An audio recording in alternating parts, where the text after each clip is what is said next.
ఇప్పుడు మహాభారతంలో అక్షయపాత్ర సూర్యదేవుని దివ్య రహస్యం చూద్దాం. పాండవులు అరణ్యవాసంలో ఉన్న రోజులవి. అడవిలో జీవితం చాలా కష్టంగా మారింది. ప్రతిరోజు ఎన్నో ఋషులు, అతిథులు వారి ఆశ్రమానికి వచ్చేవారు. కానీ వారికి అన్నం పెట్టడానికి సరిపడా ఆహారం ఉండేది కాదు. ఒకరోజు ద్రౌపది కన్నీళ్లు పెట్టుకుని ధర్మరాజుతో చెప్పింది, మన దగ్గరకు వచ్చిన అతిథులను ఆకలితో పంపించడం పాపం, కానీ మన పరిస్థితి చాలా దారుణంగా ఉంది. ధర్మరాజు వెంటనే సూర్యదేవుడిని భక్తితో ప్రార్థించాడు. అతని నిజాయితీ, ధర్మం చూసి సూర్యదేవుడు ప్రత్యక్షమయ్యాడు. సూర్యదేవుడు చిరునవ్వుతో ఇలా అన్నాడు, ధర్మాన్ని కాపాడేవారిని నేనెప్పుడూ వదలను అని చెప్పి ఒక దివ్య పాత్రనిచ్చాడు. ఆ పాత్రే నవ్వు అక్షయపాత్ర. ఆ పాత్రలో ఎంతమంది తిన్నా ద్రౌపది తినే వరకు ఆహారం ఎప్పటికీ తగ్గేది కాదు.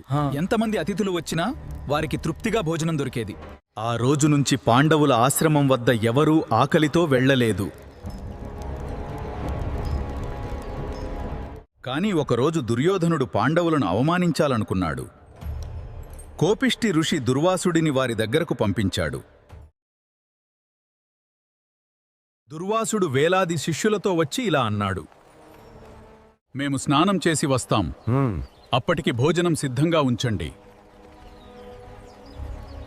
అప్పటికే ద్రౌపది భోజనం చేసి వేసింది. అంటే అక్షయపాత్ర ఆ రోజు పనిచేయదు. భయంతో ద్రౌపది శ్రీకృష్ణుడిని ప్రార్థించింది, రక్షించు కృష్ణ. అప్పుడే శ్రీకృష్ణుడు అక్కడ ప్రత్యక్షమయ్యాడు. ఆ పాత్రలో మిగిలి ఉన్న ఒక్క అన్నపు గింజను తీసుకుని తిన్నాడు. అది తిన్న వెంటనే ప్రపంచమంతా తృప్తి చెందినట్టయింది. స్నానం చేస్తున్న దుర్వాసుడు, అతని శిష్యులు అకస్మాత్తుగా కడుపు నిండిన భావనతో ఆశ్చర్యపోయారు. ఇప్పుడు భోజనం చేయలేం అని అక్కడ్నుంచి వెళ్ళిపోయారు.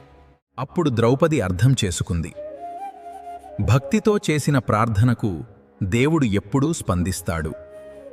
ఈ కథ మనకు చెప్పేది ఏమిటంటే, నిజమైన భక్తి, ధర్మం ఉన్నచోట దేవుని కరుణ ఎప్పుడూ అక్షయమే. మీకీ కథ నచ్చిందా?